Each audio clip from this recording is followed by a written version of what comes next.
Hello दोस्तों, नमस्कार।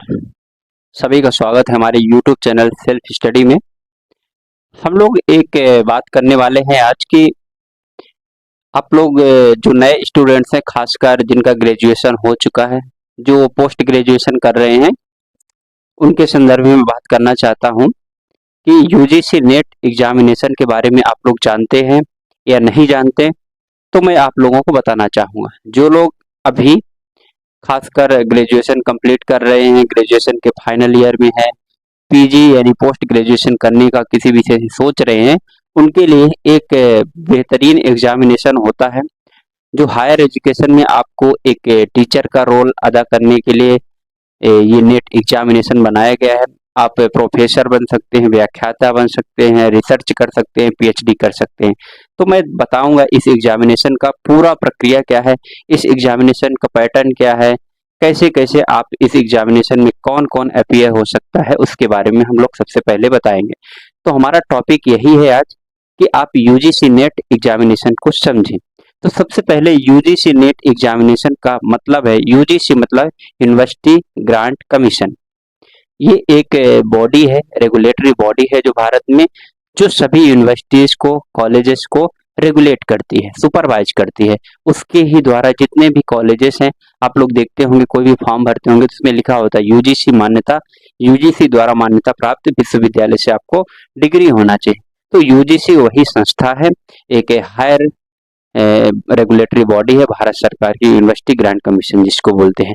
Net, NET मतलब National Eligibility Test, National Eligibility Test, ठीक है, राष्ट्रीय पात्रता परीक्षा ये होता है। अब एग्जामिनेशन का मतलब आपको एग्जाम पता ही है। अब नेशनल एलिजिबिलिटी टेस्ट यानी नेट में होता क्या है, तो सबसे पहले आप लोग देखेंगे इसके माध्यम से, ये एक एग्जामिनेशन का नाम है। एग्जामिनेशन का नाम क्या है? Net,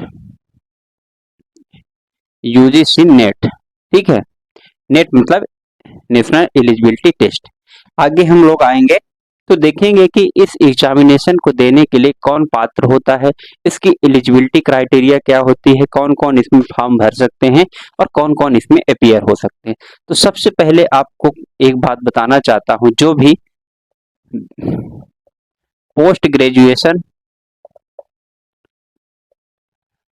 complete plus pursuing,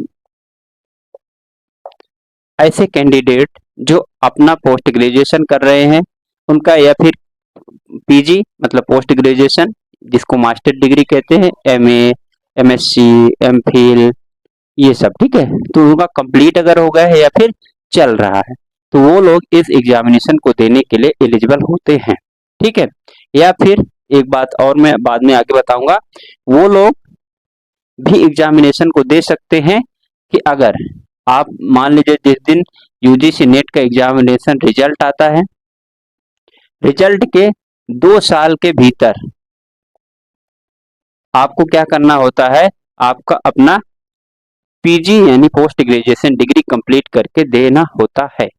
example के तौर पर आज मान लीजिए 9 सितंबर है, 9 सितंबर को यूजीसी नेट का रिजल्ट आया, जो एग्जाम अभी बच्चे दिए थे, ठीक है, उसका रिजल्ट आ गया। तो उस डेट से लेके अगले 2 साल तक, मतलब 2025 2026, 8 सितंबर 2026 तक आपका क्या होना चाहिए, पोस्ट ग्रेजुएशन कंप्लीट हो जाना चाहिए, ऐसा है, ठीक है। तो ऐसा अगर आप कर सकते हैं तो आप नेट का एग्जाम दे सकते हैं, ठीक है। बाकी मतलब फिर उसके बाद आता है एग्जाम फॉर्म। एग्जाम फॉर्म कब आते हैं और एग्जाम फॉर्म फिल कैसे किया जाता है? तो एग्जाम फॉर्म आता है जैसे आपका सबसे पहले होता है एग्जाम जून और दिसंबर, दो इसमें साइकिल में एग्जामिनेशन चलता है, मतलब साल में 2 बार, एक बार जून में, एक बार दिसंबर में।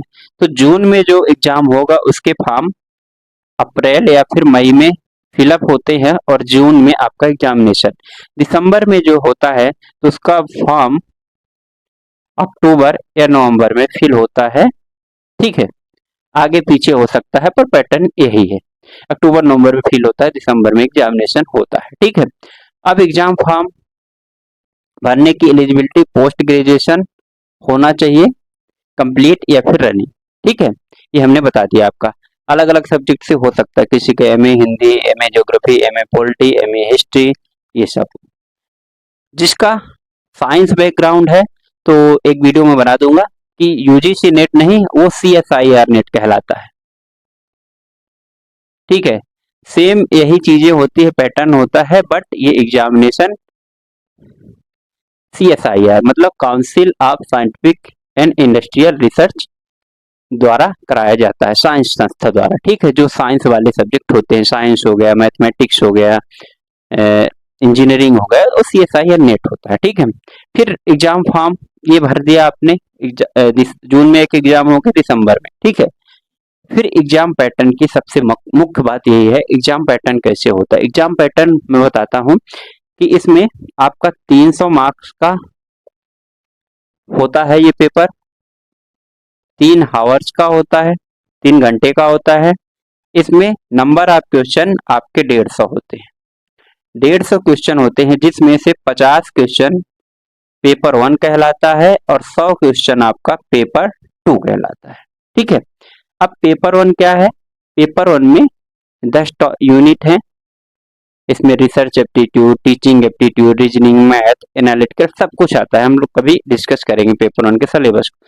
और दूसरे पेपर 100 क्वेश्चन जो आता है आपका स्पेशल सब्जेक्ट से। ठीक है, आपका पॉलिटी है, पॉलिटी से आएगा, ज्योग्राफी है, ज्योग्राफी, हिंदी, इंग्लिश, जिससे भी है 100 क्वेश्चन वहां से आएंगे। पर क्वेश्चन मार्क्स होता है 2 नंबर, यानी 100 + 50 150 क्वेश्चन हो गए इंटू 2, मतलब 300 मार्क्स का क्वेश्चन होता है। ठीक है, ये एग्जाम का पैटर्न होता है। 2 पाली पे एग्जाम होता है, first shift, second shift. Computer based test होता है, कंप्यूटर में एग्जाम होता है 3-3 घंटे का। पहला शिफ्ट आपका 9 से 12 तक होता है जनरली, दूसरा 3 से 6 तक। ठीक है, और क्या एग्जाम पैटर्न, हाँ, एग्जाम पैटर्न में की अगर बात करें तो इसमें बस इतना ही। ठीक है, इतना बहुत है, एग्जाम पैटर्न इतना ही होता है इसका। हर उसमें होता है, बता ही दिया मैंने, ये हर 6 महीने में। फिर उसके बाद कट ऑफ, अब एग्जाम जब हो जाएगा तो उसमें कट ऑफ बनेगा। कट ऑफ आपका देखा जाएगा लगभग आजकल 65% टू 70% के आसपास कट ऑफ रहता है। ठीक है, नेट में। फिर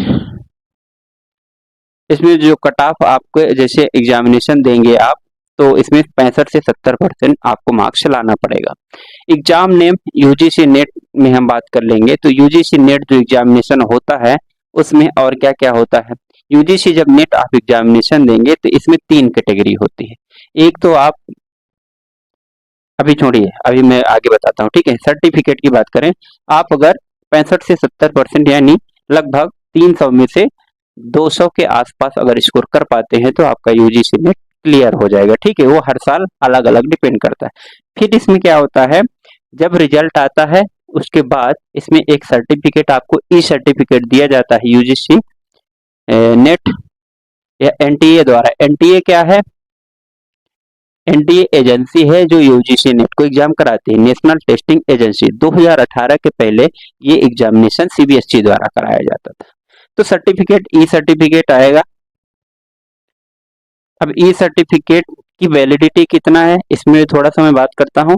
तो ई सर्टिफिकेट आएगा तो इसकी आपकी जो कैटेगरी होगी, एक एपी मतलब असिस्टेंट प्रोफेसर बनने के लिए ये लाइफ टाइम रहेगा, और आप एक कैटेगरी होगी जेआरएफ, उसकी आपको 3 ईयर होगी वैलिडिटी, मतलब जिस दिन से रिजल्ट आया उसके 3 साल के भीतर आपको जेआरएफ में मतलब एडमिशन लेना है, तो आप इसका फायदा रिसर्च मतलब जो स्कॉलरशिप है इसका फायदा उठा सकते हैं। अब मैं बताता हूं कि इस एग्जामिनेशन में क्या 3 कैटेगरीज होती हैं उनके बारे में। ठीक है, तो समझिए। सबसे पहले हमने देखा एक, इस एग्जाम पैटर्न में देखिए कि नेट एग्जाम जो होता है ना, तो 3 कैटेगरी के लिए होता है। सबसे पहले अगर आप फॉर्म भरेंगे तो नेट होता है, नेट में एक असिस्टेंट प्रोफेसर आप लोगों ने देखा होगा कॉलेजेस में असिस्टेंट प्रोफेसर होते हैं। दूसरा होता है जूनियर रिसर्च फेलोशिप, इसमें भी पीएचडी ही करते हैं। तीसरा आता है आपका पीएचडी। ठीक है, अब जब आप ध्यान दीजिएगा ये एग्जामिनेशन देंगे, इस कट ऑफ को पार कर पाएंगे तो इसमें अलग अलग बनता है कट ऑफ। सबसे पहले होता है, इसको मैं यहां पर लिखता हूं असिस्टेंट प्रोफेसर। ठीक है, सबसे पहला जो हाई कट ऑफ बनता है JRF जूनियर रिसर्च फेलोशिप। अगर मान लीजिए आप अच्छा नंबर पाएंगे 300 में, मान लीजिए आपने 210 मार्क्स पाए तो आपको JRF मिलेगा। अब JRF में क्या होता है कि आपको रिसर्च करने का मौका मिलता है यूनिवर्सिटी UGC द्वारा। आप किसी भी विश्वविद्यालय में उस सब्जेक्ट में JRF कर सकते हैं। JRF में आपको फेलोशिप या फिर स्कॉलरशिप मिलता है, लगभग 35 से 40 हजार रुपए पर मंथ के हिसाब से मिलता है। ठीक है, तो 3 साल का होता है, आप 3 साल JRF करेंगे, रिसर्च करेंगे। ठीक है, तो आपको उसमें पूरा स्कॉलरशिप मिलेगा। उसके बाद और पीएचडी की आपको डिग्री मिलेगी। ठीक है, उसके बाद दूसरा कैटेगरी होता है असिस्टेंट प्रोफेसर। इसमें क्या होगा कि आप थोड़ा सा और कम नंबर अगर पाएंगे 300 में से, मान लीजिए 210 से पहले आपने पाया 190 नंबर, तो आप केवल एलिजिबल होंगे। जो गवर्नमेंट वैकेंसी आती है असिस्टेंट प्रोफेसर की हर कॉलेजेस में निकलती रहती है, जहाँ पे वैकेंसी खाली होती है, जैसे रिटायरमेंट होते हैं तो आप असिस्टेंट प्रोफेसर के लिए एलिजिबल हो जाएंगे। आपने अगर ये एग्जाम क्वालिफाई किया है तो आप असिस्टेंट प्रोफेसर के लिए एलिजिबल है। आप फॉर्म भर सकते हैं, फिर एग्जाम देंगे, फिर आपका सिलेक्शन होगा। ठीक है, तीसरा कंडीशन अभी नया नया जोड़ा है इस बार से 2023 से, कि अगर आप थोड़ा और कम नंबर पाएंगे, मतलब मान लीजिए 190 नहीं 170 के आसपास पाए, तो आप पीएचडी में एडमिशन ले सकते हैं इस यूजनेट स्कोर कार्ड के दम पर। अभी तक होता था कि पीएचडी जो अलग से हर यूनिवर्सिटी कॉलेजेस अपना कराते थे, तो वो बंद हो गया है। अब आप नेट के एग्जामिनेशन के दिए बिना आप पीएचडी नहीं कर पाएंगे। ठीक है, तो पीएचडी के लिए एक रास्ता है और इसमें बहुत सारा फायदा ये है कि अलग से एग्जाम फॉर्म नहीं भरना पड़ेगा, एग्जाम नहीं देना पड़ेगा, तो इस स्कोर कार्ड के दम पर हो सकते हैं। तो इसके 3 कैटेगरी है ना, JRF, असिस्टेंट प्रोफेसर और पीएचडी। अब मैं बात कर रहा था कि जो सर्टिफिकेट आपका एग्जामिनेशन आप पास कर लेंगे, उसके बाद जो सर्टिफिकेट है वो कितनी वैलिड रहेगी। तो जो ये एग्जाम आप पास करेंगे तो एनटीए द्वारा एक सर्टिफिकेट दिया जाता है जिसकी वैलिडिटी होती है लाइफ टाइम। अगर आपने केवल असिस्टेंट प्रोफेसर के लिए क्वालिफाई किया तो उसकी वैलिडिटी लाइफ टाइम होते हैं। और आप अगर JRF प्लस AP इसमें दोनों के लिए क्वालिफाई किया, नॉर्मल सी बात है, अगर आप JRF क्वालिफाई कर पा रहे हैं तो AP के लिए आप एलिजिबल होंगे क्योंकि वो आपका अधिक नंबर है। तो आप अगर JRF और AP दोनों के लिए क्वालिफाई किए तो आपको JRF मतलब जूनियर रिसर्च फेलोशिप जो लेना है, स्कॉलरशिप लेना है, तो 3 साल के भीतर क्या करना पड़ेगा, आपको एडमिशन लेना पड़ेगा किसी भी यूनिवर्सिटी में। आप JRF जहां आपको अलॉट होता है, अगर 3 साल के बाद, अगर मान लीजिए आपने 2024 में 9 सितंबर 2024 को क्वालिफाई किया, तो 24, 25, 26, 27, 8 सितंबर 2027 के पहले पहले तक आपको एडमिशन कहीं ना कहीं ले लेना है JRF बेस पे उस स्कोर कार्ड के दम पे, तभी आपको ये फेलोशिप मिलेगी। ये रही इतनी कहानी। ठीक है, तो ये आपका नेट एग्जामिनेशन देने के आपको बहुत अच्छा मौका है। आप लोग अच्छे AP मतलब असिस्टेंट प्रोफेसर बन सकते हैं, रिसर्चर बन सकते हैं, पीएचडी में एडमिशन ले सकते हैं जो लोग पीजी किए हुए हैं। ठीक है, इसमें थोड़ा सा मैं एग्जाम फॉर्म बताने में भूल गया था एक चीज, कि इसमें जो एग्जाम, हाँ एलिजिबिलिटी में पोस्ट ग्रेजुएशन बता दिया, इसमें एज लिमिट भी होती है। तो 30 साल जो जनरल कैटेगरी के कैंडिडेट है 30 साल तक जेआरएफ के लिए आप एलिजिबल रहोगे, और नेट मतलब असिस्टेंट प्रोफेसर के लिए आप नो एज लिमिट। ठीक है, अगर आपको असिस्टेंट प्रोफेसर के लिए है तो नो एज लिमिट। 30 साल से पहले ही आप जब एग्जाम फॉर्म भरेंगे तो टिक करना पड़ता है कि हम किसके लिए दे रहे हैं। अगर जेआरएफ एपी दोनों, एपी बस और पीएचडी बस, तो आप 30 साल के अगर बाद हो गए तो आप जेआरएफ के लिए नहीं टिक कर पाएंगे। और यही age relaxation OBC, PWD, ST, SC उनके लिए 5 ईयर का एक्सटेंशन है, मतलब 35 साल। ठीक है, और इसमें नो एज लिमिट है ही। ईडब्ल्यूएस को कोई एज लिमिट का क्राइटेरिया में फायदा नहीं मिलता है। केवल और केवल एक चीज और बता देना चाहता हूँ एलिजिबिलिटी में, इसकी जो एग्जाम की फीस होती है ना, 1150 रुपए जनरल के लिए, 650 रुपए ओबीसी ईडब्ल्यूएस के लिए, यहाँ पर ईडब्ल्यूएस को फायदा है। बाकी 325 रुपए आपका एसटी एससी के लिए कैंडिडेट के लिए एग्जाम का फीस रहता है। ये हुआ यूजीसी नेट एग्जाम। तो जो कैंडिडेट्स अभी अगर आप ग्रेजुएशन कर रहे हैं, फाइनल ईयर में है, पोस्ट ग्रेजुएशन कर रहे हैं, फर्स्ट ईयर सेकेंड ईयर में है, खासकर सेकेंड ईयर वाले, तो वो लोग आराम से आप नेट एग्जामिनेशन की तैयारी कर सकते हैं, क्योंकि आपके पास जब फाइनल ईयर में है 2 साल का होता है कोर्स, तो फाइनल ईयर में है तो 1 साल के अंदर आपको कंप्लीट हो जाना है, जबकि इसमें 2 साल के अंदर आपको कंप्लीट करके देना है। ठीक है, डिग्री। अब मैं ये बताता हूं, तो आप लोग इस एग्जामिनेशन की तैयारी कर सकते हैं, बहुत बेहतरीन ढंग से कर सकते हैं, मेरे साथ कर सकते हैं। आप लोग एग्जामिनेशन के लिए बुक खरीद सकते हैं। आप एक बार एग्जाम पैटर्न को समझिए, मैंने सारी चीजें यहाँ पर समझाई दी कि कौन इस एग्जाम में क्या होता है, क्या नहीं होता है। ठीक है, इसके बाद एक मैं वीडियो लेके आने वाला हूँ कि आखिर आप अगर नेट क्वालिफाई कर पाए, नेट एग्जाम निकाल ले, पीएचडी कर लिया, रिसर्च कर, जेआरएफ क्वालिफाई हो गए, उसके बाद आपको क्या क्या संभावना है जॉब अपॉर्चुनिटीज, क्योंकि हम आखिर करें तो करें क्या। मान लीजिए आपने नेट क्वालिफाई तो कर लिया, तो करना क्या है, उसके बाद हमको किस तरह के अवसर हैं, उसमें मैं एक वीडियो लाने वाला हूं आप सभी के लिए। तो सबसे पहले यहाँ पर तो आप लोग यही जान लीजिए कि क्या नेट एग्जामिनेशन होता है। तो मैं एक बार संक्षिप्त में फिर से बता देता हूँ। नेशनल एलिजिबिलिटी टेस्ट इस एग्जाम का नाम है। इसमें पोस्ट ग्रेजुएशन जिन्होंने किया है वो आप अपीयर हो सकते हैं। आपको लगभग 300 मार्क्स में से 200 के आसपास नंबर अगर लाने पड़ते हैं, तो आप कोई भी यूनिवर्सिटीज में पूरे देश के कहीं भी अगर यूनिवर्सिटी में असिस्टेंट प्रोफेसर की जॉब निकली है तो आप पढ़ा सकते हैं। ठीक है, मतलब आप एलिजिबल है उस फॉर्म को भरने के लिए। और अगर प्राइवेट यूनिवर्सिटीज में कहीं भी आपको टीचिंग्स भी करने हैं, तो आप नेट के स्कोर देके आप वहां पर पढ़ा सकते हैं। और बाकी इस एग्जामिनेशन का पैटर्न मैंने बता ही दिया। 1 साल में 2 बार होता ही है, जून और दिसंबर में।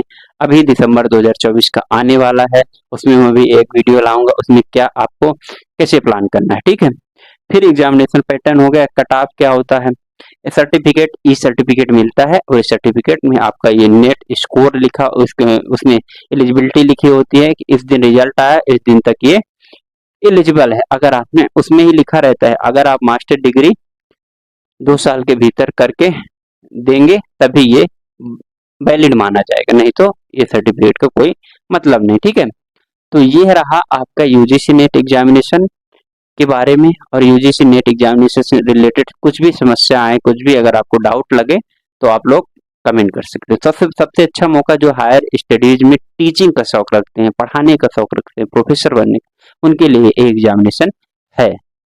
ठीक है, तो आप लोग इस एग्जामिनेशन को बेहतर तरीके से समझें, और इसके सिलेबस को हम डिस्कस करेंगे बाद में, इसमें क्या जॉब अपॉर्चुनिटीज है उसके बारे में डिस्कस करेंगे। ठीक है, तो अभी ये नए स्टूडेंट जो खासकर पीजी में एडमिशन, पोस्ट ग्रेजुएशन में लिए हैं उनके लिए है, और जो पहले से जानते हैं तो वो जानते हैं। ठीक है, तो फिलहाल हम रोकते हैं इस वीडियो को, मिलेंगे अगले वीडियो में, तब तक के लिए नमस्कार, जय हिंद।